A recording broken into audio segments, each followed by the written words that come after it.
Where are you? I hear rocks falling. I see it's like slate. It's like near the edge of a mountain. I'm walking with a group of people, and we're watching goats walk parallel to us on a higher course above the path. So you're on a mountain trail? Yes. And you're there with a group of others, you said. Yes. Look around you. Who are these others? There are other seekers, other monks in my group. Women, mostly 20s. So they're all males? All the ones I notice. Uh-huh. And then go ahead. I think I'm getting the impression there might be women, but in my group, women. Do you see other groups as well? No, I just know that they're coming. Oh, okay. And then you said they're dressed as monks? Yeah, there's different colors. There's red and yellow. I don't know what I'm wearing. I'm just wearing a simple just a white robe, but I see mostly red and yellow. So bring your attention to yourself, and you perceive yourself to have a body. Yes.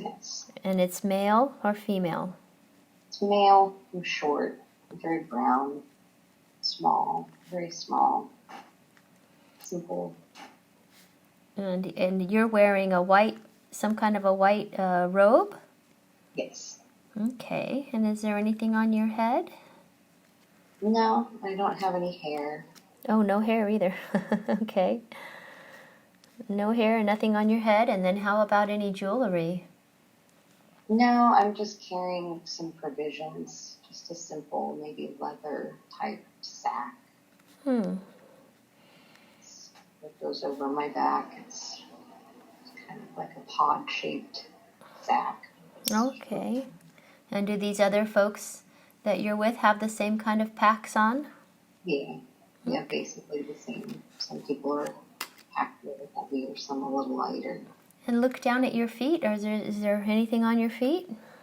Just sandals. Sandals, okay.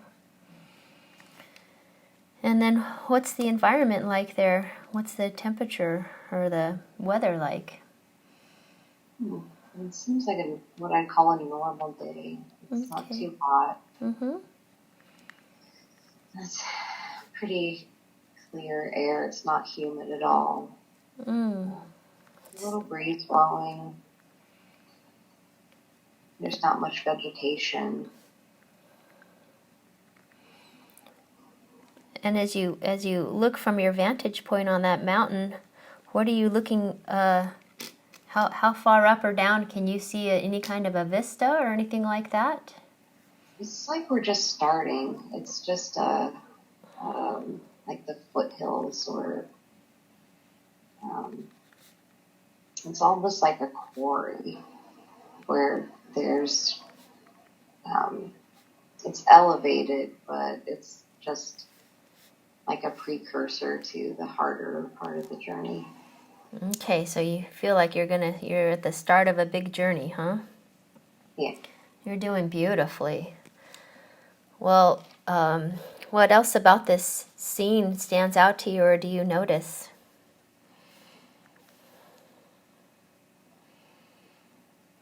Just that we're going. We're going. And how are you feeling about that? Excited. So excited. Oh, okay. But at this stage of the journey, it's more just going through the motions. Uh-huh. Feel myself get excited. Okay. drawn to the place. And do you have a sense of where you're going? The peak, the holy peak. Oh, the holy peak. Oh, excellent. I'm all going. Okay, and so there's going to be a couple groups of you making a pilgrimage up to the mountaintop, huh? Hundreds and hundreds. Oh, hundreds and hundreds. Wow, okay, it's growing. Everybody. Oh, okay, so there's a lot of people. Excellent. Anyone that's not bound. The people that are bound aren't able to go. The people that are householders and bound with their lives. Oh, okay. But you're in the priesthood? Is that what you would call it, or? Not that formal. It's not Okay. that Oh, okay. more of an incipient. It's like maybe Brahmin. Okay. Might be like a precursor to a monk, but we're dressed.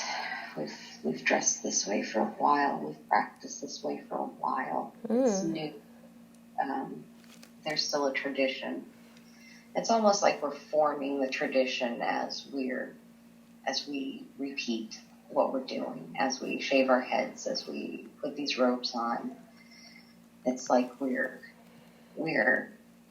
creating the tradition. Okay. So you're part of a movement, it sounds like.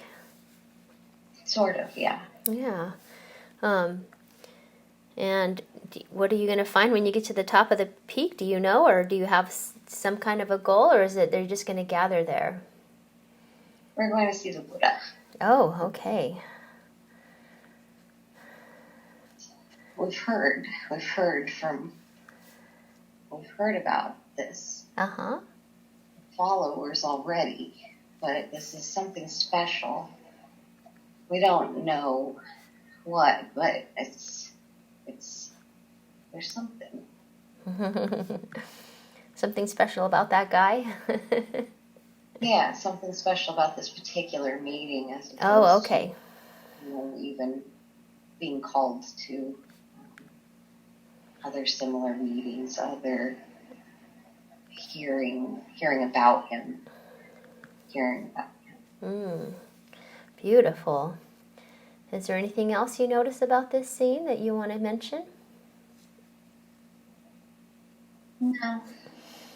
Okay, well, let's do this. Let's close out that scene, and then let's drift and float to a day, or let's go ahead and just condense time forward to when you get to the top of that peak, and now you're there. Tell me what's happening. It seems strange. There's more vegetation there almost. It's like very organic. And there's a space for us.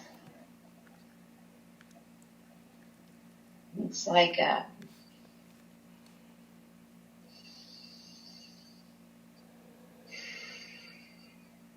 there's no limit. there's no women, huh? No limit. Oh, there's no limit. Oh. There are women there. Sorry, I thought you said women. I mean limit. Whatever. Yeah, as we keep coming in, it's like the space expands to fit us. Oh, okay. No limit. It's transdimensional as we arrive. I don't notice any gateway or anything. It's just fluid. Like first there was a mountain, and then there was a garden, and the garden is the mountain, but we can all fit. We're all there. There's no capacity limit. So beautiful. You're doing great. Tell me about this garden that you see. I sense it more than see it. There's flowers, but it's more that feeling in the air that earlier where I said there was no humidity. Here it's like there's humidity. There's a fullness to the air. Everything's alive in a different way. It's full in a capacity. It's more. I don't want to say it's more dense because there's a lightness to it, but it's more densely packed. There's more information available in less space here. Sounds like a beautiful place. And then are more people still arriving? There's more, but I'll say now at this point we're all here. Okay. And as you look around you, how big is that gathering? It's thousands. There's thousands. And then is everybody dressed kind of like you? Most of them? Mostly, there's a large variety. There's no rules about dress, but most of us have these over the. And as you look around that gathering, you came with a specific group, right? Are you still with that group, or have you just migrated into the whole? Yes, we're still together. And then as you look at that group that you've come with, who are they to you? How are you guys related? What do you have in common, or? My spiritual brothers. Okay. We all come from different places with the same story. Oh, okay. We all had a yearning that our families couldn't provide, that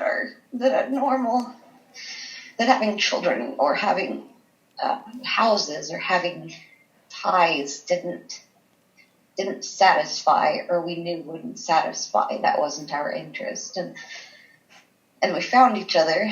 We found each other one by one, and we came together fairly organically. And this was happening all over. This wasn't just our group, but it was happening all over. Mm-hmm.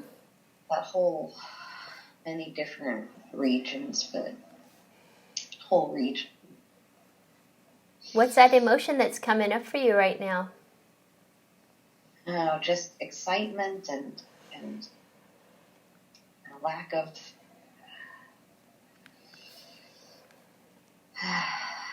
almost like a completion to where there's been this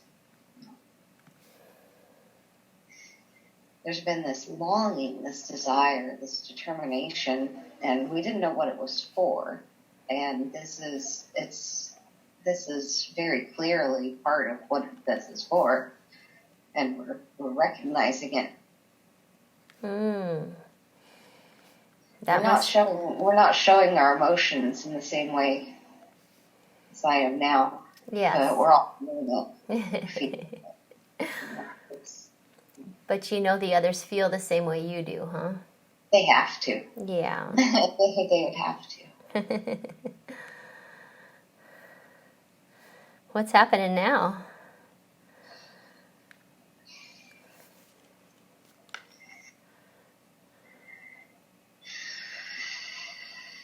Well, we're getting settled. Mm-hmm. We've already... The Enlightened One was already there when we showed up, the Buddha. He was already there, but he wasn't present in his... He wasn't ostentatious. He wasn't bringing attention to himself. He was just waiting. Did you see him? Just, yes, but it's not... It's almost like it's forming.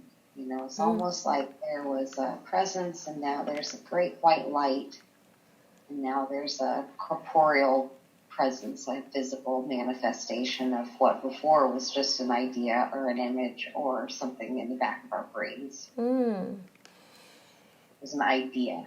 It was an idea, and now the idea has been solidified into something that's physical. Interesting. And what do you notice about that being now that he's physical? Or is it a he, or? Yes, but he's not,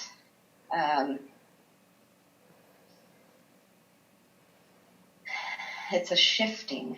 It's a shifting, and it's a fluidity of consciousness, to where I'm able to see a projected form, a very clear physical form, but within it there's any aspect of any humanity one could that would be useful to somebody. Any aspect that needs to come out is what we're seeing. And so I'm getting the impression that we each may be seeing this, but we may be seeing something slightly different. It's catered to us. That sounds amazing. What are you getting from your gazing upon this being? Well, I've never experienced anything like it before. I've had the moments of contemplation with my brothers and self-contemplation, but I've never had an experience quite this out of time, out of space. It's interesting. We're murmuring, but the murmuring is dying down as we come to realize that something's beginning. So something's about to start now, huh? So it sounds like... Oh, go ahead. Yes, he's starting to talk. He's telling us something about this place. I can't say the words, but he's telling us something about this place. Something about what we had to do to get here. And something's very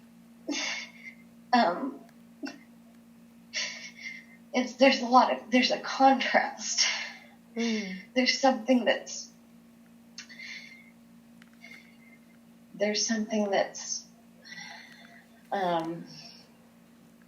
like a tear. It's like a tear, and it's like pulling back a veil. It's not visual, but it's mental. And so we experience this pulling back of the veil, and it's not 100% comfortable. Oh, does it hurt? Is it painful? No, it's not physically uncomfortable, but it's an ego. The ego, it's very similar to working in this state, to where the ego has to just step to the side. And not everybody is willing to do that. And so it's more painful and more alarming to some than others. How are some other of the people reacting? They're in disbelief. Oh, okay. They're in disbelief. And how are you reacting? I'm in wonder. I'm in wonder. It's like a loss, but there's more to gain with the loss than just letting go. That's beautiful, yeah. Let's see. And so some of them just go. They just they don't leave like it's described, that they just kind of vanish. It's like they're just not in that state anymore. They're just not in that dimension. I think they're just back on the mountain. I think they just go back to the mountain. Oh, so they kind of are just jumping in dimensions or something. Yeah, okay. Yeah, that's my impression. Yeah. Vantage, where it's like I'm staying and I'm in the dimension. I'm in the garden. Uh-huh. I'm in the garden. Beautiful. How do you feel being in the garden when others are not able to be there? It's parallel to Garden of Eden, where it's that's what I'm getting as the representation, that it's just, nobody kicked us out, we just left. And it wasn't. And even that was catered to those people. Even that tear was a tear that put them on their path for a future incarnation. Well, it sounds like a beautiful experience that you're having. Yes, it's very different. It's very different. And he's talking, and as he's talking, his voice is gaining different dimensions, and it's shaking us. Oh.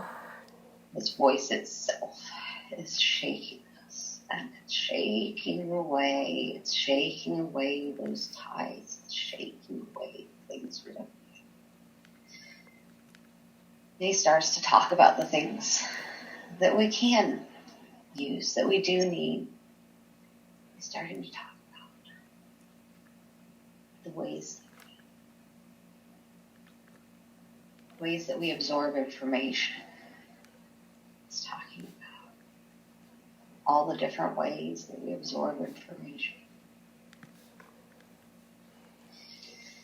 And even as he's talking about it, it feels like those ways are expanding. There's something in us. We are the plants that he's talking about. We are the plants in the garden.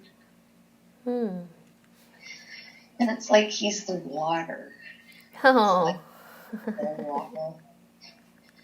And it's just nourishing. Oh, that's beautiful. And cleansing. It's so cleansing. It's just his voice. His voice. It's so loud and it reaches all of us.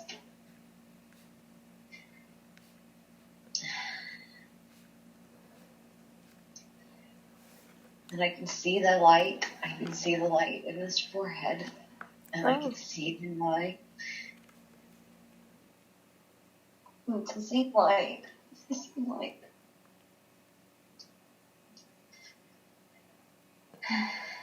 And just as much as we're able to open to it, it's open to us.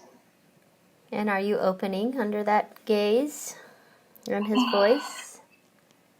Not any more than I was, but I'm just, it's a interesting test in capacity. I can see it in all the different dimensions and not just that incarnation, but in this incarnation too, to where there's a capacity. That capacity is always just being wedged just a little bit more open. And that's just a little bit too much. It's more like the tear, or it's too much. So it's just coming just exactly as we need it. And we're absorbing it as those plants, just exactly the amount of water we need without too much. We're just taking what we need. So you only take in as much as you need and you can absorb. Yeah, that's the metaphor, that's the lesson, and that's what we're experiencing. I think we're all kind of experiencing it. So I look around and I see us in our same positions, and we're people, but we're plants. We're each a different plant. Oh, tell me about that. So that's space. It's just how everybody's just a little bit different. It's just like if you look at a landscape or a garden, there's taller plants, there's shorter plants, there's wider plants, and just like it says in the text. Yeah. What kind of plant are you? Oh, I don't know the name. Okay. It's a plant from my village. Just a plant. All right. They're all just common to the area. Beautiful. Is there anything else in this scene that you notice or you want to point out?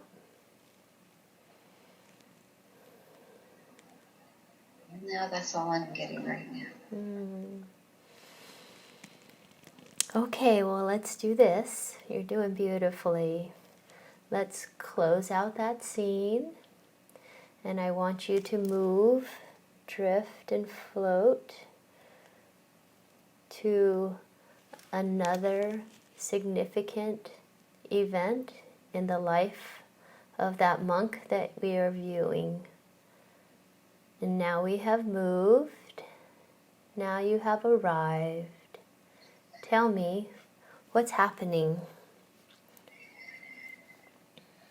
There's another shift, and so it's shaking and shaking, and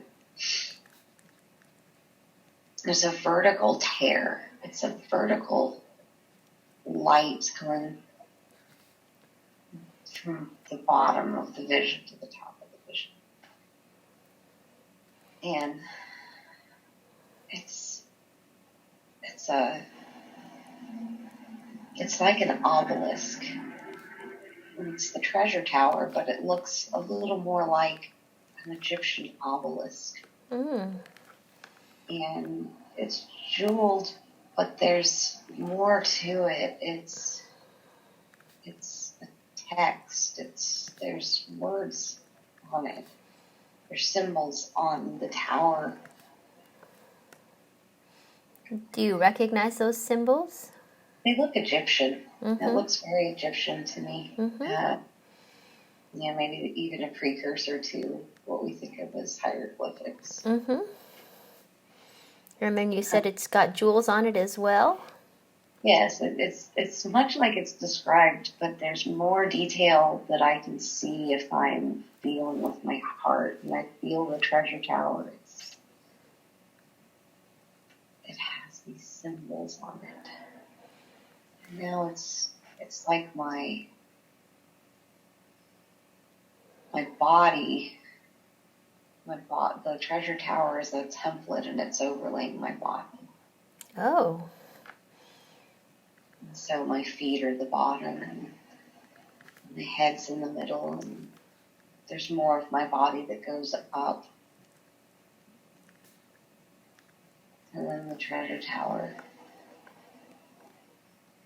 And it's very centered. It makes one feel very centered. I was just going to ask you how it feels.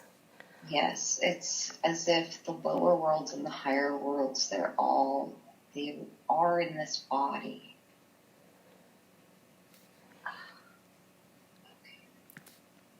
Sounds kind of like alignment. Yes, it is alignment. It is. That's what all of it is.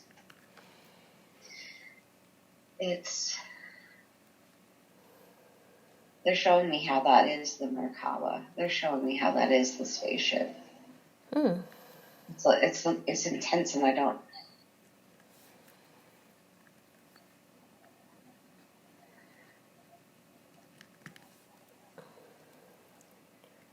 They're showing me some shapes. What kind of shapes? Triangles. Okay. Well, triangles. Everything is angular. Well, not everything. There's circles too, but everything is significant based on the angles. Are you looking at the body in particular, or are you just looking at all of creation? Or I'm in the treasure tower. I am the treasure tower. Uh-huh. I'm experiencing my body as alignment, and my body as a human as being extremely powerful. And so I'm seeing how the lower worlds mixed with the higher worlds create this Merkaba, this power, this shape, this alignment, this potential, this spaceship. It's how we travel. It's how many, many beings travel, but humans are special, and we're special because our bodies are our spaceships. There's so much power once we realize that. Once we realize the power of physicality, and stop trying to relegate it to the extra-dimensional. The power of extra-dimensionality is in the physical. The physical is just the small part. It's just one part. The extra dimensions are here.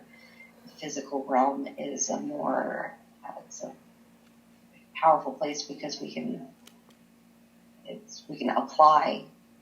This is where we apply all of the other theory. Potential until we manifest it here in physical reality. Nice. And so we're realizing this individually and as a collective as we go through this ceremony. And so that's what the ceremony in the air is. That's where when we realize, as we realize, and every time we realize, it's representative. It's happening all the time. It's happening everywhere. And it's each moment of realization. Each moment. Oh, go ahead. Each moment of realization is when your body aligns with the treasure tower, and yeah, and it's the ceremony in the air. Oh, beautiful. When we can relax into it, when we can align, then we have that power. And there's different levels of it. Tell me about that. Well, I'm experiencing them now. Okay. So you can experience your regular physical form and not be conscious, not, just be in the world of animality. And then humans have almost a responsibility or task or test or voyage, or, we have this determination that's more than that, to where we don't want to reinvent the wheel. We want to do something different, not live on a pattern that's mindless. We want to be we want to be conscious creators. And so there's different levels to that. There's the realization that we can do it. There's the practice of doing it. There's people that have practiced doing it for many decades. There's people that just live in alignment. And the more you live in alignment, the more in lower dimensions and the more higher dimensions you can integrate and process without having that ego get in the way, you out of that realm. And so the more practice we have, the more acts of dedication and determination we make. The more we do, the more we think. And ultimately, it's not about doing, it's about relaxing into, but it's the practice that helps that. And how do we practice? Or how do you practice? Well, in this life I would chant. In that life we did body movements. It was more like yoga. It was like, physical. And I think that's what they're guiding Julia to do, is to do more physical movements. And relax into that space where she's aligned and she knows her body is the treasure. Beautiful. Am I talking to Julia's Buddha nature right now? Yeah, it's a part of it. It has a broader perspective. Well, can I have permission to ask questions from her Buddha nature right now? Yes, absolutely. Excellent. Well, I know that you could have brought forth many different lifetimes for Julia to see today, but you chose to bring forth this lifetime where she was practicing as a monk and got to see the Buddha. Why did you show that to her? What does that have to do with her life today? Well, she wanted to see it. When she was writing her determination, we told her, we can show you anything. If you want to. It's just a matter of just determining it. Just like anything else, you create your reality, you create your dreams, you create these sessions. And so just see what you want to see. Excellent. So the reason that she wanted, it's an affirmation, it's an affirmation, and she's ready for it, and it's time, and she's seeing what she needs to see as far as the physical components. In the last year, the part of her that's been the more limiting part, or the part that's been resistant, has been making efforts to get on the team. So even the resistance is working towards the benefit and doing so by lessening. And so I think that by showing her this, she's getting the affirmation that she's been doing that. She's on the right path. So she's on the right path. She's on the right path. She's been there before. She's accumulating knowledge. You know, at the point where she was there in the past, in that lifetime, she didn't have as large of an understanding as she does now. Mm-hmm. So it's almost like a passing of the torch. Beautiful. Where she's making the traditions, like that monk was making the traditions. She doesn't have to worry about what the traditions are. She's actively creating.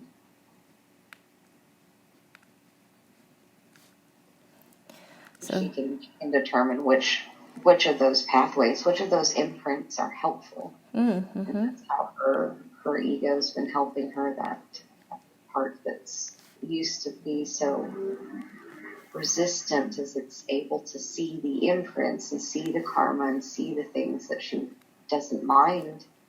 They're helpful to her, the patterns that are helpful, and the patterns that she can let go of. Nice. Well, what are some of the things that she can let go of? Fear of failure, fear of being wrong. She never means to hurt anybody. And so if somebody accidentally gets hurt, if something happens to where she's wrong and she's embarrassed or she's hurt somebody, she doesn't have to beat herself up for that, because her intent is pure. She can see the bigger picture. And so she doesn't have to stay in that state of, I have to fear taking that step forward, because what's going to happen if I fall? She's practicing. She's not quite there yet, but she's doing so much better at just taking those, leaps of faith, moving to Oregon, doing those things that she just knows she's supposed to do. She doesn't know why. Why did she go to Oregon? Why was she called there? Oh, we've already talked to her about that, but she just needed to go. Yeah, she just needed to go. She needed to know she could leave. Okay. Also, it was helpful for her to feel the acceptance of her coming back and to realize that her community really does rely on her. And she didn't realize that until she left, that her friends, we have an interdependence that is so beautiful. And no matter where we are, she doesn't have to be in Lawrence to experience that, but no matter where she is, that the people that she's created these connections with, they value her. And she likes to be valued. She likes to be validated. We send her to places where she gets a lot of validation. And it's a positive, it's positive. And in the future, she won't need as much validation. Beautiful. Giving herself the validation that she needs more and more and more. But she loves it. She loves the encouragement. And that's why she likes to encourage others. And that's why she likes to give them the mantra and, give them their plant the seed. Well, she was wondering how she could best help, share what she knows and what she believes in. What's your advice to her on that? It's paired with those other questions, and it's all together. And we tell her this, and she knows that even though she lacks it's not about having the routine, but there is something about cumulative practice. So, when she brushes her teeth, that is an affirmation, and that's helping her teeth. And when she chants, that resonance itself is helping her teeth. And so that's that she can focus on, is that it's not about having to chant to become aligned. She can become aligned without chanting. She's aligned a lot of the time, and she's not always chanting. She just has that vibration. But when she says the words aloud, the resonance is actually physically healing. So that's something that she hasn't considered before, that we're just telling her now. that will help motivate her to chant, in the morning, chant in the evening, chant when she's thinking about any physical healing, because the resonance itself is it's holding space for her to heal. Beautiful. Yeah, she was wondering, thank you for that, that's amazing. She was wondering about her teeth, and she was wondering specifically, first of all, why is she afraid of dentists? They're not usually very good people. She's had some good experiences with healers, and she can tell the difference. Mm-hmm. There's no reason for her to go to somebody to be healed that isn't a healer. Mm-hmm. And so she's had that resistance since she was a child. She didn't understand it. She wasn't able to verbalize it then. Mm. But she doesn't like doctors that don't care. Mm-hmm. And, she's even not that trustworthy of the ones that do, because of all the other experiences. And, she had a really good doctor when she was a child that she saw until she was an adult, because he was, Dr. Whitaker, he was very kind. And the dentist that she sees now, when she does see a dentist, is a healer, and she can tell. The issue is with finances, and she doesn't have a lot of finances. And that's why she doesn't, it's not necessary that she goes to the dentist to heal her teeth. She can pretty much take care of most of that herself at this point. So can you help her with that fear of dentists? Or does that need to be... Go to a healer. She doesn't need to play around with people that don't care about her. Okay, so she just needs to trust her instincts. About who to go to. The system is so distorted. Mm-hmm. She knows how to heal herself. She's done it forever. So it's just a matter of her being more mindful, more focused, going through the motions, mm-hmm. just like those monks had to go through the motions to climb that mountain. They had to go through the motions to climb the mountain. Mm-hmm. It wasn't suffering. It was dedication. It was joy. They were excited.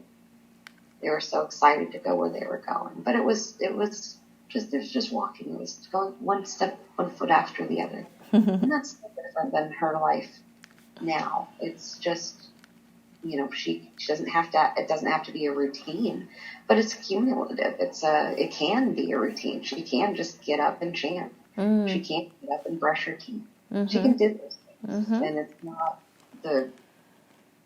she's scared of the routine. She doesn't need it. She doesn't need to be scared of it either. Why is she afraid of the routine? It's a condition. Mm. She doesn't want conditions. Mm-hmm. Conditions are conditional. That is her motto. If there's nothing that we can't get to without, there's infinite pathways to get to where one wants to go. Mm-hmm. So saying you have to chant in the morning, you have to chant in the evening, it's ridiculous to her. Mm. But she's also willing to understand that that's a benefit. It's a benefit to chant in the morning, and it's a benefit. It's a joy to do this. Mm-hmm. So reframing that, getting that idea of a routine, a daily practice, reframing that into, daily blessing, a daily experience, a daily just expression of joy. Mm. Another practitioner is talking about the birds and how the birds just chirp for joy in the morning. That's what it can be for her. Yeah, beautiful. That's a better way to frame that. Okay, so now that she has that frame, it's going to be easier for her to do the good habits, or not the good, but the habits that serve her and that will help her move forward. Right. She doesn't have to be as resistant. She can frame that in a celebratory. That's the word we want. It's a celebration. Mm-hmm. It's a ceremony. That excitement that she felt when she knew she was going to see something. She didn't know what it was. Mm-hmm. Well, Julian this time knew what it was, but that monk, he didn't know what he was going to experience. He just had this giddiness because he knew that there was something. she's going to see that same thing every day. Nice. She had the privilege of opening with the Hanzon and seeing that treasure tower right there every day, merging with it every day. So she can hold that sense of excitement when, it's a ceremony. It's not a routine. It's a ceremony. It's a ceremonious celebration of life. So taking good care of her physical body is a celebration of her physical body because she needs it. And yes, that's beautiful. Yeah, and she's more and more, she's, eating less pork, eating less beef. There's too many additives in those meats for humans. They're just too many additives. It's not even so much the karma as it is what they're putting in them for his bodies. It's what they're telling people anyway. It's what I hear. It seems like she should always drink more water. Okay. Beautiful. Thank you for that. Well, along those lines, we were wondering what the messages were in her teeth. Her why does she experience some cavities and her missing teeth? Just what she's saying. Slander.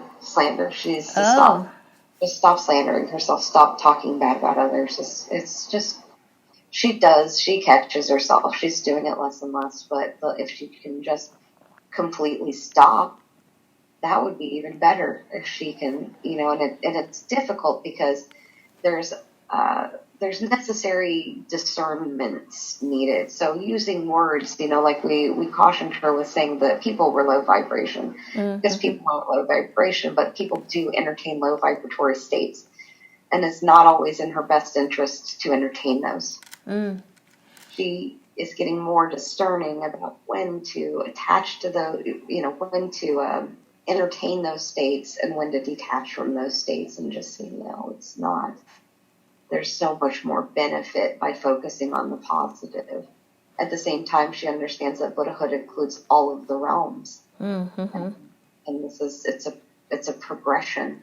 So as she becomes more aligned, as she can treat herself with more respect, as she can slander herself less, then she's going to be extending all of those privileges to everybody else.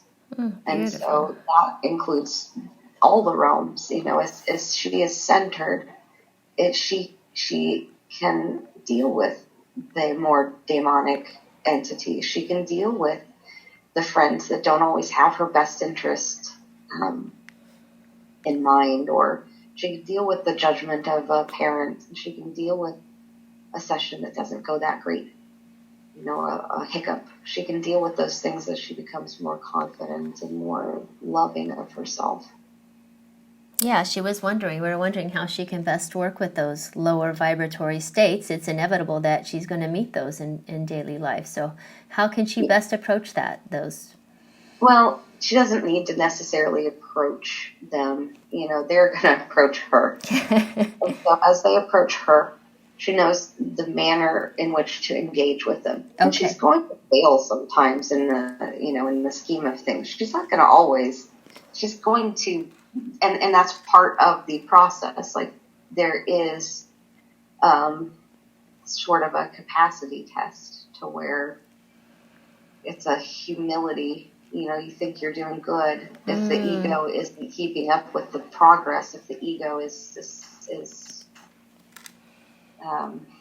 if the ego is inflating with the work, then there's a corrective part of the process. And so we're showing her now, we're learning this now, and we're showing her now that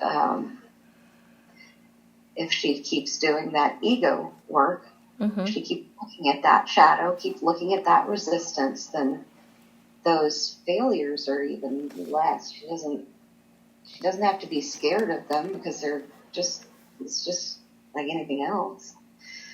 But she also doesn't have to experience the pain. She doesn't have to test herself because she's beyond the test. in some areas. She will be. We'll put it that way. Okay. When she is aligned, she doesn't feel that the oscillation, the vacillation, the contrast that would affect her in previous life states when she didn't feel like that. Okay, so the best way for her to work with those lower vibratory states is when she's in alignment to end. And work with herself, work with her own lower states. Work with what we're showing her, work with what the universe is putting in front of her face. Okay. And that's enough. She doesn't have to worry about, anything else. She can express herself honestly. And that goes with the people in the past where she didn't necessarily feel like she could. And now she's in a position, a physical position, an emotional position, a career position, psyche position. She's in a position where she's more able to honestly express herself because she has the agency to do so. When she's put in a position where she doesn't feel that agency, that's where she's uncomfortable. And she probably, that's something that, it just comes with time and practice. Okay. How to deal with discomfort when, there are those positions. Well, how can she best deal with her discomfort when she feels those things? Just pause. Pause. And she wants to snowball things, She wants to have a tantrum. That's her little, that's the ego, that's the little her. It's, she can do both. She can pause and she can honor that part that wants to throw the tantrum. There's a reason, there's a reason that she didn't, and it's coming from different times she was repressed in childhood, and times she felt repressed in other lifetimes, and times she felt repressed in her adulthood. So it's important for her to let out her anger, but also to move on. Talk. It's important for her to verbalize her feelings, to express her feelings to the people that need to hear it. And it's important that even if there's a power dynamic involved, that she feels like she can express herself. And that's something that she's going to work with. Okay. Where it's like, the next time she encounters someone that feels like a father, the next time she encounters someone that feels like a judgment, it feels like a boss, how is she going to navigate that? And there's not one answer. Just try to be as honest as she can. And sometimes honesty is silence. She doesn't, sometimes there isn't a benefit to the tantrum. Sometimes there isn't a benefit to the expression. But she can express it to herself. She can express it to the person. She can direct it to the person it goes to instead of, ambient anger or ambient anxiety. Okay, perfect. And, it doesn't matter whether they hear her. That's what she has to let go of. That's what she has to let go of. She can write a letter and not send it. It doesn't matter if they hear her. She just has to express herself. Speaking of what we're speaking of, she was wondering what kind of shadow work she can do next. That's pretty much it. Looking at how she's wrong, it opened her up the other day when she was doing work with Amberly, her friend, and talking about, well, do you feel okay being wrong? And no, she doesn't feel okay being wrong. She wants to be right. Yes. She's working very closely with what those words mean. Yes. What they mean to her, and she's looking at it, and she's able to dissect it and see, how she has a resistance to feeling wrong because she understands there is no wrong. She doesn't want to say I'm sorry because there is no sorry. She understands that on such a deep level that she feels somewhat shameful for living that truth, living in that. And she doesn't want to be arrogant. And she can be. So there's a balance there. We're working with the ego to make sure that the ego doesn't grow with the work. And she's looking at it, she's consciously trying to do the same. And she's doing a good job. Excellent. I think she's doing a grand job. Thank you for that. Let's see. Well, she visited, I think she visited Eagle Peak, but we had a question about what does Holy Eagle Peak represent, and what about the ceremony in the air? Yeah, she's seeing now that the peak is like it's like the 3D person's capacity for understanding the Lotus Sutra. It's almost like a provisional understanding. And there's almost like levels of provisional. There's the truth, but then there's also these bridges from the provisional teachings to the truth. And the Eagle Peak is almost like that human world, that physical realm, and so we're coming into this physical realm with pure physicality, through the steps of the monks, through watching the goats and how they're climbing the mountain, and, this very, very mundane experience. And then there's no blending. There's no division between the mundane and the spiritual. It was just a blending. Blending from the less dense, the less meaningful air to the air that was alive and had meaning. And then we were the garden, and we were the ceremony, and we were the Buddha. There wasn't a separation in energies. And so she's seeing the difference between that. She's seeing the difference between that physical pursuit, the blending, and then the ceremony in the air, which is almost like the higher, more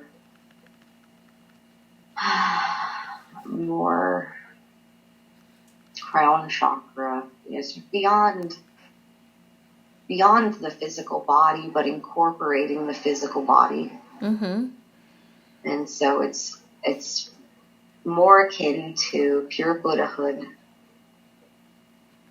than Holy Eagle Peak represents. The ceremony in the air is it's that constant next level, that alignment, that vertical progression from down to up. Beautiful. Anything else you want to say about that? There's something that corresponds to the chakras. Something about the different colors. The different colors that they represent. Oh, well, speaking of colors, she wants to use color in her work. She saw herself as a beautiful color manipulator, color and energy manipulator in a lifetime. How can she use color in her work? Well, we're showing her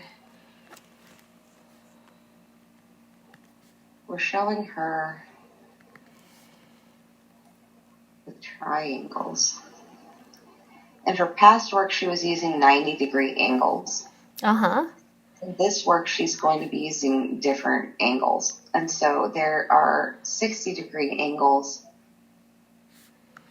that are important in the Merkaba. And so she's seeing how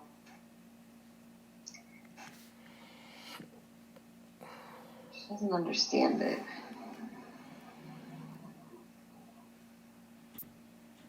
Give us a minute. Yeah.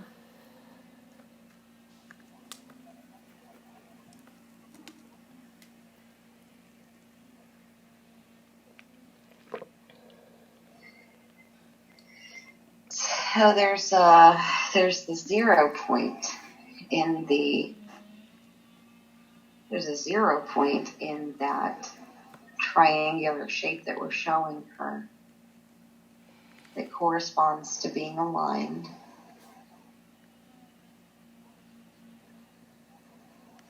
And it corresponds to color, but it's resonance. It's all frequency. And so there's like a place to slip in. It's extra dimensional. She can see the form.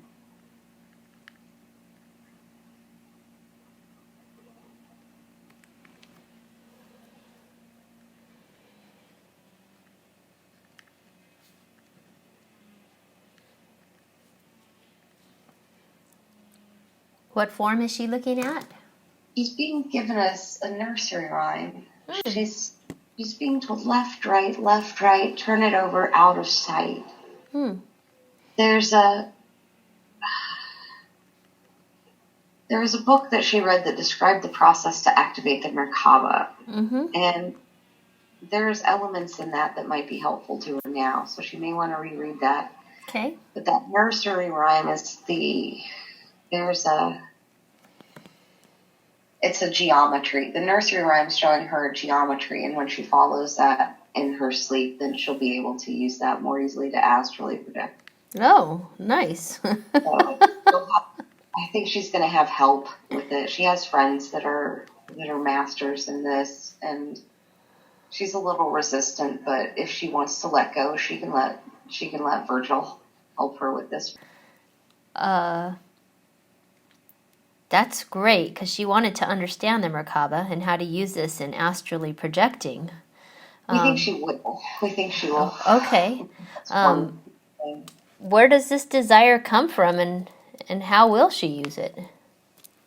It's related to everything else. It isn't any different. It's just being aligned and living in alignment. It's just going to create ripples of happiness. She doesn't need a purpose. It's to project in her sleep, to be using her theta states and her delta states. You know, when she's sleeping, she's got just as much potential there almost as much potential there as in waking life. Beautiful. Why is color so important to her? It just is. Some people like nature, and some people like music, and some people like their bodies. And for her, it's just, there's something about the colors that, just thinking about her blue dress in that life, thinking about her casino glasses, and thinking about her job, and her other livelihoods and her other lifetimes. She wants color. She wants more colors. She wants the broadest spectrum of colors. Well, how can she use these colors in her work? With the casino. Casino, the main way. She's not limited. When John tells her she's Picasso, she's right in saying, she didn't believe that. She didn't believe that. But now she not only believes it, but she believes it in a way to where she realizes that she's actually better than Picasso, because Picasso wasn't happy. She has his chart, she has his star chart, but she doesn't have to cling to misery like she might have done when she were him. She doesn't have to live. She doesn't have to. But what she can do is she can experience his life. She can live as him. She can use that. She can use his inspiration for her art. And she hasn't painted or done that type of art. It's not as at the forefront of her mind. But she's just as talented in that area as she is in any of the other areas. She hesitates because she doesn't like conditions. She doesn't like realism, and she's never been a realist. She doesn't want to paint realistic things. And by drawing upon Picasso, then it's much easier to, she doesn't have to. You know, she doesn't have to draw upon his style. That's not her style. But she can use the brain state that he occupied in order to act as a conduit for that type of material. Mm-hmm. So that's something that she can do. She doesn't know if that's what she wants to spend most of her time doing or not, but that's certainly, it's always been something that she does, whether she focuses on it or not. Will that help her incorporate color in her life more if she does some painting? Yeah, it certainly wouldn't hurt. Mm-hmm.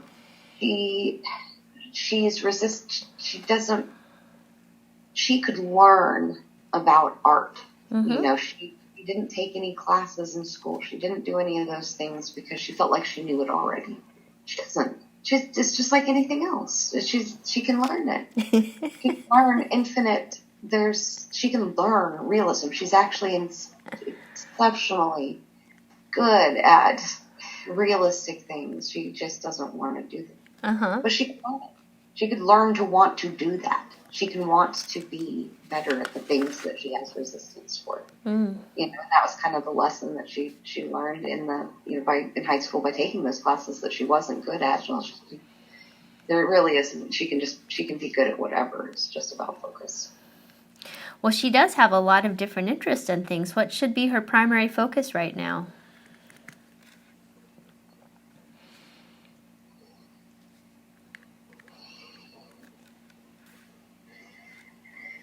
She doesn't like to take her opportunities. So it's almost like she's in a waiting game. She's like a horse that's been chomping at the bit. She's got this energy that wants to go, go, go, go, go. But she also has this energy that's extremely patient and extremely wary and fearful of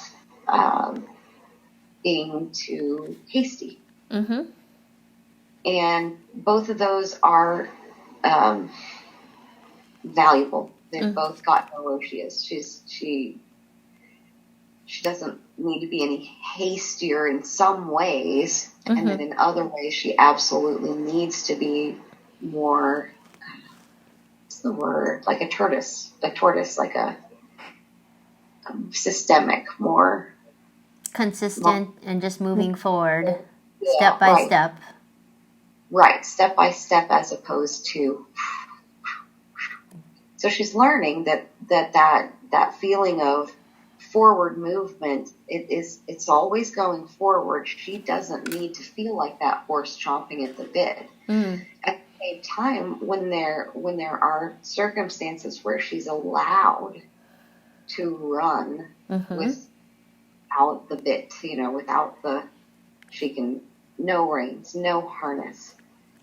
She can accept that she's a thoroughbred and just run. That's beautiful. So those things are there. It's not valuable for her to run when she needs to be patient, and it's not valuable for her to be patient when she needs to run. But she's doing a good job of evaluating when is appropriate to do what. She feels like there's something coming up that she needs to not delay on. And so we're prompting her that in this circumstance, she needs to take her actions. Take action, set things up. She doesn't know what that is yet. And so that's, she's fearful because she just doesn't understand. Well, is there any particular action she needs to be taking right now that she's not addressing? We're thinking maybe she can schedule her day a little bit more in advance. She's really found, she's started keeping a calendar now that she has clients and external obligations. So she started keeping a calendar, and just that's helped. Good. When she was younger, she kept a journal of things that she ate, things that she did. And so now, instead of necessarily keeping track of what she has done, what she can do is keep track of what she would like to do. So in a more focused way, she can plan her day. She can plan her tomorrow. She can plan her week. She can plan her life. She never wanted to plan her life. Mm-hmm. And she doesn't have to plan specifics. She could vision board, and she started with that energy. She can complete her vision board.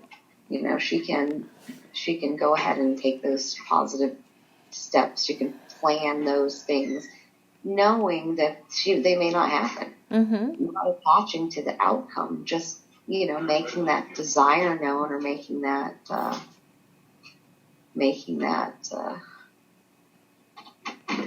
plan. She Great. can create it, just like she created this session.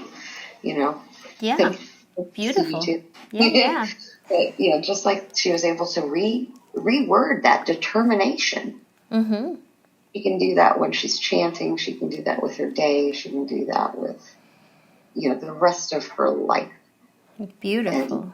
And it does end, you know, just the way she went into the session, knowing there was information available there. She knew that it was there and it helped her, you know, be helpful. And also knowing that whatever came up, that was going to be that information. And so we don't have anything that we don't have anything to tell her now. It's not the time. Just listen, follow, take pauses. She'll know when it's time to take the actions. She'll know the actions to take. Excellent. I'm just jotting that down. Yeah, and one of those actions may be getting a lottery ticket, because that's, you know, she knows she can create reality. She doesn't have to wait for prosperity. And she has teachers that, you know, she has people that can teach her how to play the lottery. It's that she can stay in that feeling of alignment. And if the prosperity is aligned with her purpose, then there's nothing to say that there won't be abundance coming from all kinds of different directions, and who knows where. Beautiful. Yes, that was one of her questions, was how can she freely accept abundance and be in alignment with that energy flow of abundance. It's the same shadow work where she thinks that being wrong, that there's such a thing as being wrong, and that there's not such a thing as being wrong. So it's that wobble of her arrogance and her ego, playing off of her natural authority. She has a natural wisdom, a natural authority. It's just there. She is an authority in her field, whatever that is, whatever that will be. She's becoming, even with, you know, she knows, she has that feeling, but she has to let her ego come to terms with the fact that she's not practiced enough to be an authority. So it's that she's a natural authority. She knows what she's talking about. But she has to understand that that her perspective isn't always everyone else's perspective. There isn't a right and a wrong. Just because she knows what she's talking about doesn't mean somebody else is wrong, or that she's threatened. There's no threat. She has to relax into the knowingness. The knowing, just like John said, just like her clients say. Relax into the knowing. It's not a question. It just is. And when we're in that state, then there's so much more available to us, because it's interesting, because it's potential, but it's potential that's manifested. So it's an interesting vibration that she's been shown the last couple of days that she's never felt before. Where she thought that the magic was in potential, and it is.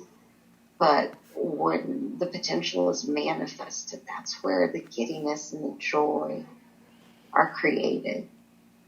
And so there was once, shortly after she started chanting, she was able to find the 4-leaf clover without looking for it. Mm-hmm. And she bent down and she picked it up and she handed it to her friend and just said, "This is proof." And, he still remembers that. Mm-hmm. And she'll never forget it. And it's that alignment, Mm. that natural. There's no argument. There's no way somebody can take that away from her. Mm-hmm. There's no wrong. There's no sorry. There's no. That 4-leaf clover is her abundance, and she has it. And she just has to claim it. It's just knowing. It's just realized. And it's swept away in waves as she's dealing with the self-esteem, self-value, self-worth, and other people's understanding of their own self-worth are bringing into focus her own understanding of where her insecurities might come from. How can she claim her abundance?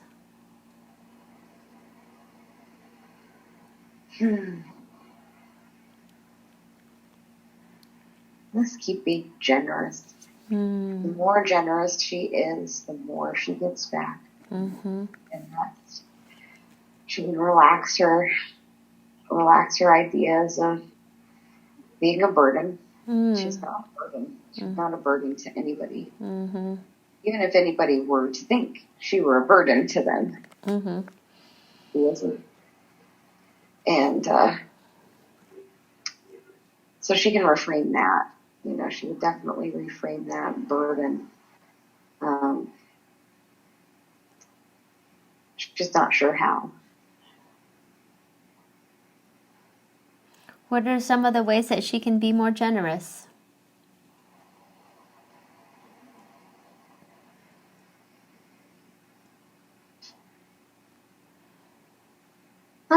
Mostly just to herself. She gives freely when she has anything. So, it's mostly just being generous with herself. Generous with her judgments. She doesn't, like we say about slander. She shouldn't speak those truths, but she can reframe them in her mind before. Nobody is a burden, so she can feel completely unburdened in her relationships because there's no obligation. None of us here are obligated to anybody else's. It's pure joy. Pure service. We're here out of acts of pure service. There's nothing, we're not getting anything that is, what's the word? Malevolent, but we come here with free will. We come here freely. We do it for joyous purposes to be part of the expansive process. We want to be that leading edge. She always wanted to be the leading edge. She always felt bad about not being the leading edge. Now she is the leading edge, and she can forgive all of the people that are not the leading edge. Nice. Everybody has to do things in their own time, huh?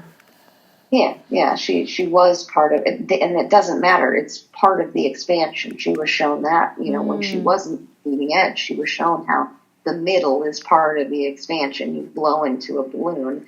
All of it is part of the balloon, not just the edge. It's all of it's creating the larger surface area. Every breath, every part of it. It's not just the edge of the balloon that's creating the value of the balloon. It's the air inside too. So she can see people as more participatory, even if they're not consciously participating. They are consciously participating. They are. They're just, it's not, they're not conscious in the 3D world participating. They're consciously participating in every other aspect. And she did the same thing. She didn't send her whole self here. Mm-hmm. That would be irresponsible in some people's eyes. You know, she sent just aspects of herself to Earth to incarnate. So she's had other lifetimes where she wasn't fully present. And she wasn't fully present in this lifetime, and she's going to keep getting more and more fully present throughout all of her lifetimes. So for this Earth incarnation, she's fully human. You know, she's here, she's present, she's making her decisions, and she's just going to become more and more aligned with that bigger nature the more she trusts the free will aspect of it. She can trust that she chose this. She can trust that she's supported. And she can trust that everybody else is, you know, doing it the same. There's a process, and they're all good. They're good. Beautiful. Thank you for that. You know, she's drawn to the Dragon King's daughter. Can you show her more about that association?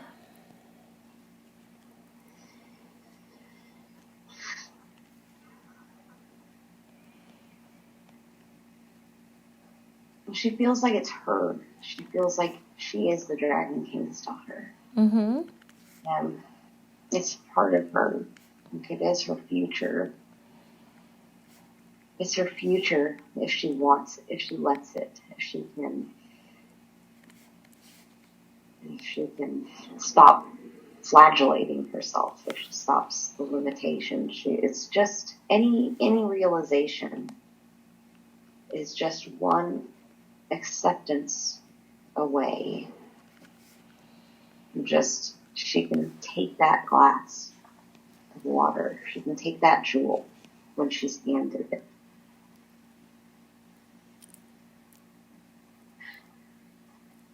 Is there anything else you want to say about that? Yes.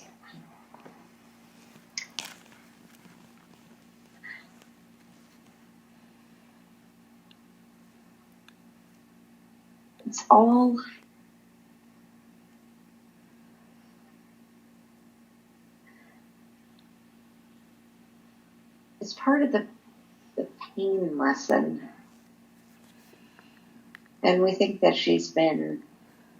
we believe she's had we see other lifetimes where she's had lessons in pain. Mm-hmm.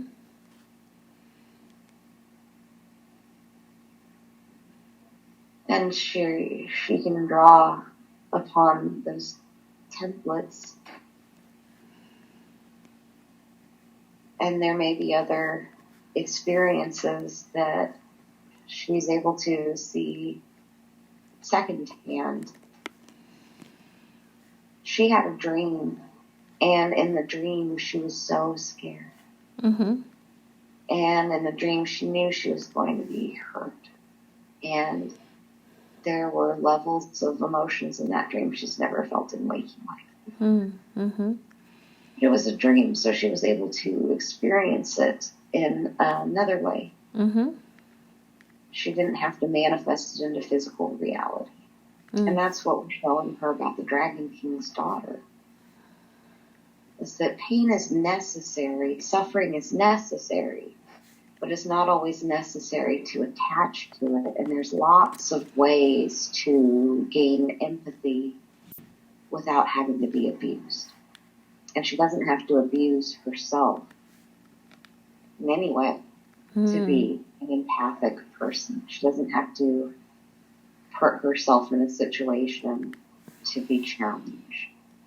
And she does that. She puts herself in situations to be challenged by people that remind her of her parents. Mm-hmm. She take a trip with someone who reminds her of her dad to see if she could do it.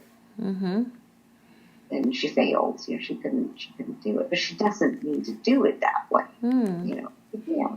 You know, and we compelled her to do that. You know, we sent that beacon of, you're going to do this, because it was a lesson. So now she doesn't have to do that. She has an understanding that she can work things out in another framework before she brings it into this framework. This framework can be the creme de la creme. It can be the cream of the crop. It can be the pinnacle of human experience. This body can be her heaven. She can bring nirvana to earth.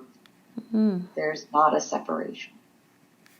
And so it wasn't necessary for the Dragon King's daughter to do any of the, she didn't have to live as Devadatta. She didn't have to go back and forth. She didn't have to experience hardship or austerity or any of the lessons that the Buddha himself had to learn to gain enlightenment. She just had to accept the Buddha's message. She just had to accept the jewel when it was handed to her from the universe. And Julie is the same way. She just needs to, she doesn't need to go through any trials. The experience is the test, and it's a joy. It's a joy that she can. It's a joy that she can use others' experiences and change that poison to medicine. She can transmute someone else's very, very, very abusive childhood into something that she can send back in time and heal her own father and heal her own childhood and heal the tendencies of other abusers and other people that have chosen to play that role. And she can say, well, thank you for playing that role, because now we don't have to. And now you don't have to either, because you did it so good. You did it so well. You played your role so well that now we don't have to imitate that performance. We can just use it as a template to see what that suffering might be like. Or that joy, or that whatever, that experience. We're all just, we're here to share those perspectives. Beautiful. Thank you. I have a couple more questions. How are you doing? Wonderful. All right. Let's see. She was confident in her sessions, but she had a hiccup in a session with a friend. I know we talked about this maybe. What can she learn from that session? We like those. We like those tests just because it's learning and it's preventive. She can make the mistakes with other people that her friends or her fellow practitioners, people that other people that see the bigger picture, other people that see how the gears work together. And so she can take that. She's really thankful for the session with you, because she's learning so much about focus and style and intent, and it's really been beneficial. Oh, so thank good, you. wonderful. Excellent. Thank you. Okay. Let's see. She wants to learn about astrology. Is there anything that you can show her right now that will help her solidify this understanding? The triangle. It is part of it, and it's part of the whole thing. And she has to have more of a base of knowledge before it will make sense. But there are angles when it comes to the charts, and a triangle is different than something that's in a square, and a triangle is something that I can't tell if it's something that's going to be relevant on her own chart or understanding. I think it's something understanding a particular personality aspect. It's mercurial, and so it's something to do with communication, hermetics, Mercury, triangle.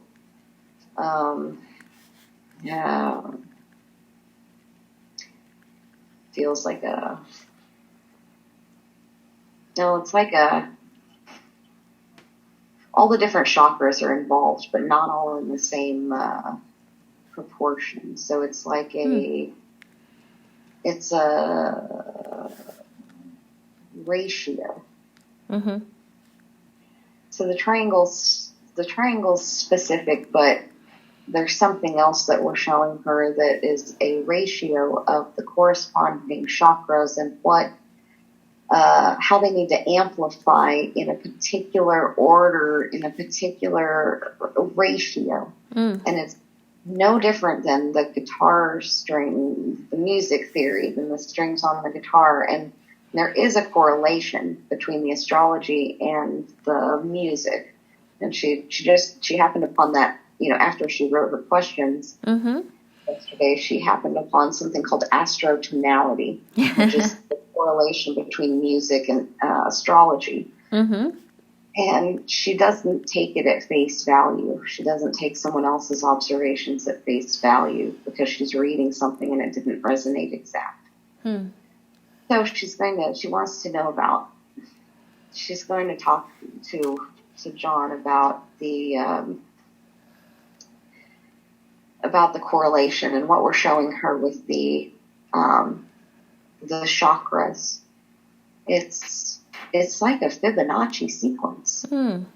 It's a Fibonacci sequence, and it has to do with how large of how much of an activation each chakra is. So the root chakra would be the base.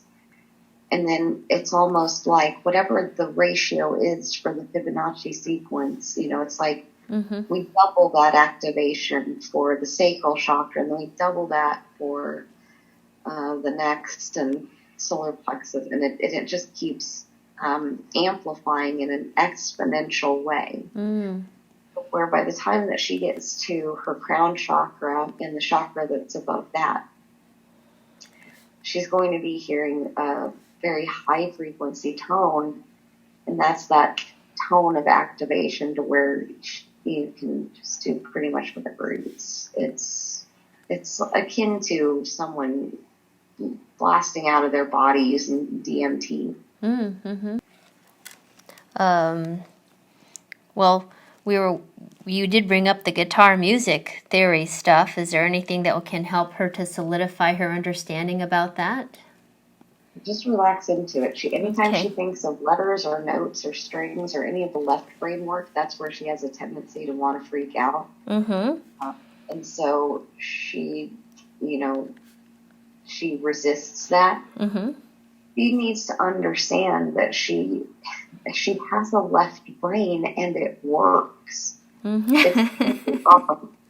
There's nothing wrong with it. She learned her letters. She learned her numbers. She learned math. She did, she went to she took calculus. She's smart. There's nothing that she can't do. And she's musical too. She studied musical. She could read music since she was in kindergarten. She just needs to believe that she can and see with the eyes that can see, feel. She just has to feel it. And John is such an impeccable teacher. There's no way he'll let her not. But the more she works with that energy, then the faster. She saw how she didn't lose anything in a year. She forgot some things, but when she picked her guitar back up and he's telling her to do things, she's able to do them as well, better than she was, because she's been mindful. This last year she's grown, and he can see that in her guitar. You can hear it. She can feel it in the way she's putting her fingers on the notes and her reflexes, and that she can just feel she doesn't need to do anything in particular. He's going to take her through the process as she needs to go. That as she is able to understand more frameworks, more, how the color and the music and how it all goes together. She has some of that left brain knowledge already. It's just kind of, it's in the subconscious. When she memorizes it, when she studies it, Mm-hmm. That's where it's going to take a life. When she makes that determination to understand it on the left-hand side of her brain instead of just, oh, it's going to come intuitively. Mm-hmm.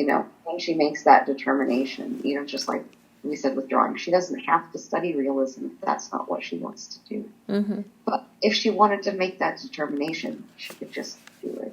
Now with the guitar, she wants to do it. She wants to be a good student. She doesn't care about playing the guitar. She never has. She wants to be a good student, and she wants interaction with John, and she wants the information that he has available. Mm-hmm.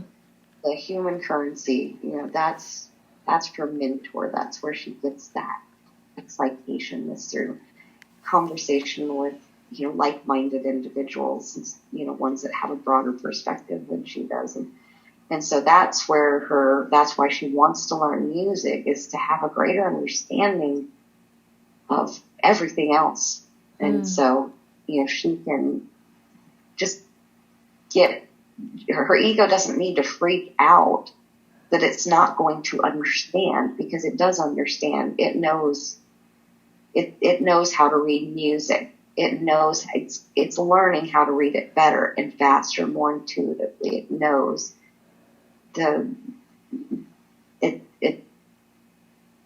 she can trust it to file the information properly.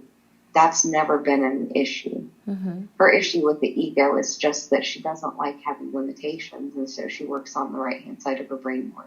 Mm. Okay, so how often should she be practicing the guitar? Well, 15 minutes a day would be ideal. Excellent. 15 minutes a day would be ideal. And that's hard for her to even think about. She hates routine, so she doesn't like it. She knows that's true.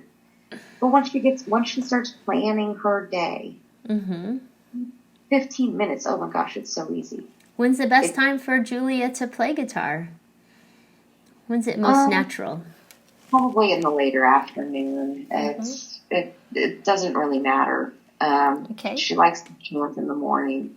She could, put it with that, but she feels like maybe, she wants to chant, and then she wants to goof off for a little while, wants to check her email and do the normal 3D things, and then she can look at her calendar, and her calendar will tell her what's on her schedule for that day.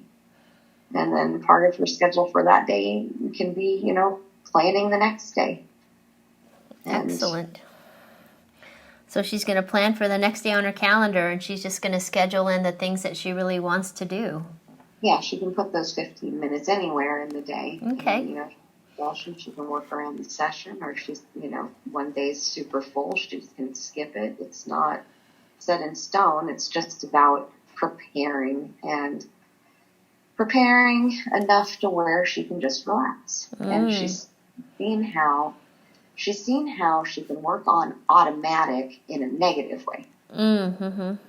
And so now she can see how she can start to work on automatic in a positive way. Beautiful.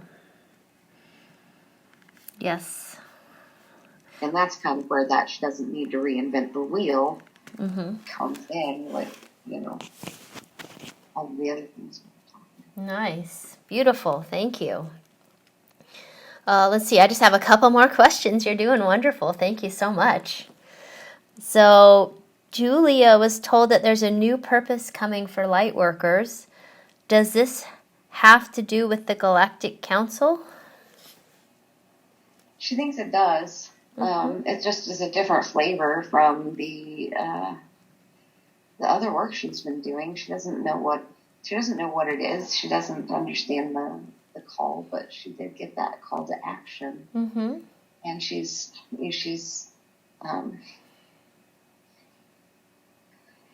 curious, and she wants to be of service. Excellent. And so she's just right there. She's accepting messages, even though she has that tendency to delay. Mm-hmm. She wants to know, she wants to be involved. Excellent. What other modalities or practices can she explore right now? Channeling. How can she best explore that? She could record herself. Hmm. She doesn't need to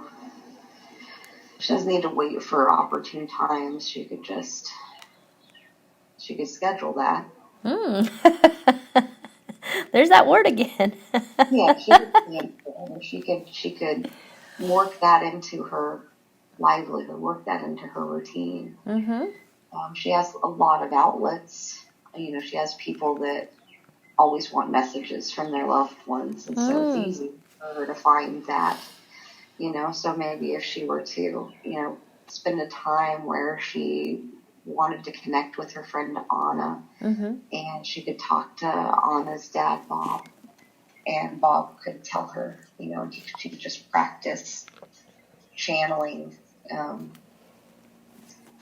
in different ways, because Anna's a friend and she's receptive and she's worked with her for a couple years now. Mm-hmm. And Bob is, such a bright spirit. He's always willing and available to be right here. And he's so funny and humorous that he makes it it's very human, Mm-hmm. And so that might be a good place for her to start. Excellent. And working with very human energy, and then giving, expanding her comfort zones to talk to less corporeal things, and things are further from this dimension, other than just from those that have recently passed. Mm-hmm. So that will naturally progress as she practices and gets more comfortable with it, huh? Yeah, we think that there are friends that can help. She knows a lot of different. If she wants to activate that, she has a lot of different people that can help her with that. If she even really needs help, she just has to do it. Tune in if that's something that she's interested in. She can do it. What she's scared of is providing wrong information to people. She doesn't want to hurt anybody. So if somebody's loved one has passed over and she's picking something up, and maybe it's not from them, maybe it's something that she's projecting, or maybe she's just getting ambient. That's where she is frightened. She doesn't want to be wrong. She wants to help people. And so that's where she's going to work to feel out the accuracy of her messages. She's very accurate. She has a lot of information that's available to her because we trust her. So, that's one way that's one way that she can trust herself, is it realize that we trust her. Her future self can look back and say, no, she's pretty accurate. And that doesn't mean that there's no room for error, or that no one's toes won't get stepped on, or no one's feelings won't get hurt. That's also part of the process. But she can trust that if we're sending her the information, we're trusting her with the information. We're trusting that whatever needs to happen will happen. Sometimes people's feelings do get hurt, and sometimes that just needs to happen. It's part of reality in this progression of things. And while we're still working through those templates of suffering, sometimes it's important to call things what they are, or say things, with abandon. Other times it's much more important to be mindful and soft and kind. Supportive. So she generally knows when those time frames are, and she's getting better. Yes, beautiful. Well, thank you for that. Thank you for all that information that you've given me and you've given Julia. It's been amazing. Is there anything that you wish she would have asked you that we didn't? I feel like there's a higher energy that wants to come through. Is there a higher energy that would like to come through and give us a message?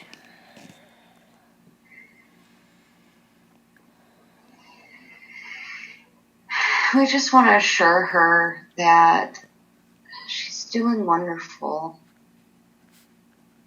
And we just want to give her some emotional.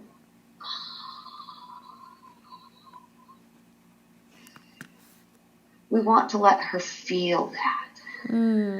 We're just going to let her feel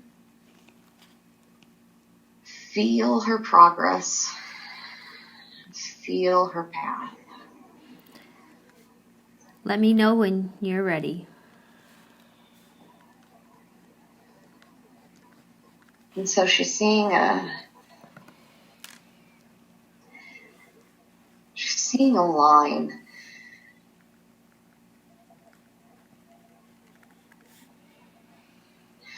And the line started out like an EKG, like a heart monitor, to where it just was just all over the place. And so she's seeing how that sporadic activity has consistently. She worries about consistency. We're showing her that she's extremely consistent. See how she was all over the place. See how she was inconsistent when she was born. See the chaos in her life as a child. See her relationship struggles. See all this. And then she can see it become more and more alive.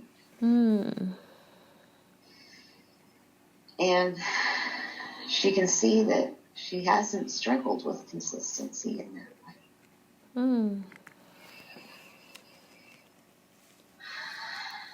And so she's seeing that there's it's almost an analogy to death, to where she's seeing the heart monitor, and then at a certain point, it's just a flat line, just a beep. But she's seeing it as a celebration, not as a, and it's not analogous to when she dies in this lifetime, although she will certainly be aligned.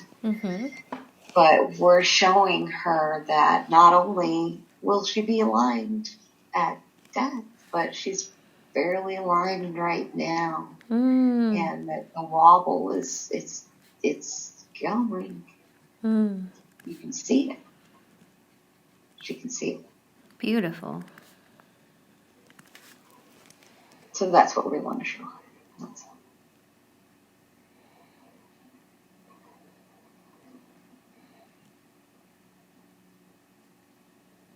And that's all. Oh, okay. Thank you. So she's going to remember that picture when she wakes up. Yeah, and that emotion of that relief when we came, she was relieved. Beautiful.